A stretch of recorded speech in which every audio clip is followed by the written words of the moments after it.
সিদাবাড়ি এলাকায় DVC solar panel প্রকল্প ঘিরে ক্ষোভ। কন্টেনার বোঝাই ট্রেলার আটকে দিল গ্রামবাসী। সোলার প্যানেল বসানোর কাজ শুরু হতেই জোর চাঞ্চল্য ছড়ালো এলাকায়। ডিভিসির এই প্রকল্পের কাজ শুরু করার আগে স্থানীয় গ্রামবাসীদের তীব্র প্রতিবাদের মুখে পড়তে হলো সংস্থাকে।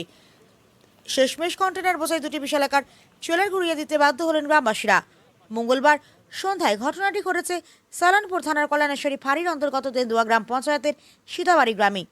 সূত্রের খবর, সিদাবাড়ি এলাকায় একটি সোলার প্যানেল প্রকল্প বসানোর সিদ্ধান্ত নিয়েছে ডিভিসি কর্তৃপক্ষ। প্রায় 2300 কোটি টাকা ব্যয় একটি বেসরকারি সংস্থার মাধ্যমে এই কাজ করানো হচ্ছে।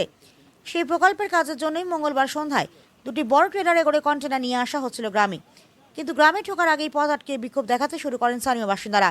গ্রামবাসীদের মূল ক্ষোভ ডিভিসি কর্তৃপক্ষ এবং সংশ্লিষ্ট বেসরকারি সংস্থার বিরুদ্ধে।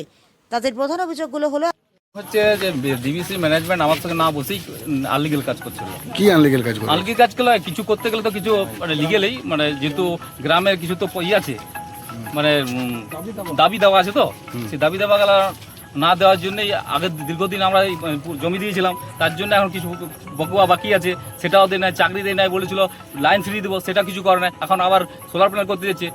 তাহলে আমরা কোথায় যাবো? সাধারণ মানুষরা কোথায় যাবে? যারা করে খায়, যেমন নৌকা চালায়, কিছু মাছ ধরে, তারা কোথায় যাবে? সাধারণ মানুষগুলো। তো কোথায় সোলার প্যানেলটা কোথায় হবার কথা?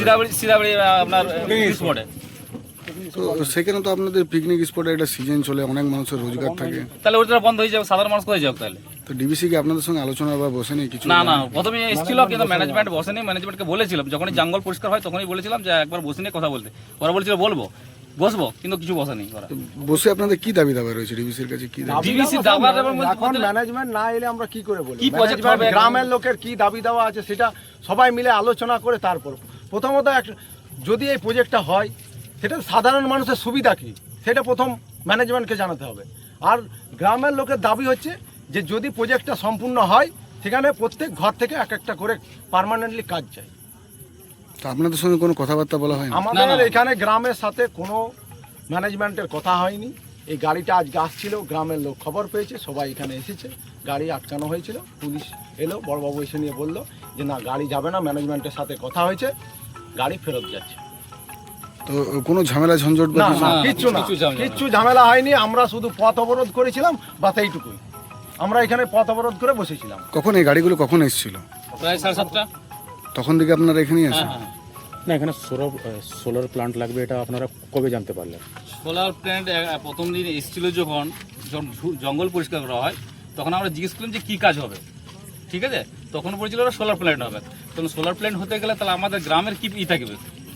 কারা করছিল এটা? এই solar panel solar plant DBC হয়তো কোনো কোম্পানিকে টেন্ডার দিয়েছে, তারা হয়তো করছে, কিন্তু ম্যানেজমেন্ট তো প্রথমত এসে আমাদের গ্রামের সাথে একটা কথা বা কিছু যেখানে একটা প্রজেক্ট হবে সেটা তো জানাবে। নিজের জমিতেই করছে, ঠিক আছে, সেখানে পাশে গ্রামের মানুষের জমি রয়েছে, সেটা যদি 10 ফুট চেপে যায়, ওই ডিবিসির সাথে ওই গরিব মানুষগুলো লড়াই করতে পারবে যে আমার 10 ফুট জায়গা চলে গেছে? এইটা একটা দাবি আছে, সেটা ম্যানেজমেন্ট।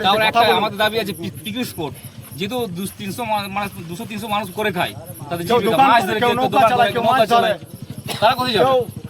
টোটাল বন্ধ হয়ে যাবে। কোথায় এই পিকনিক স্পটের নাম কি? মানে জায়গাটার নাম কি? নাম আপনার?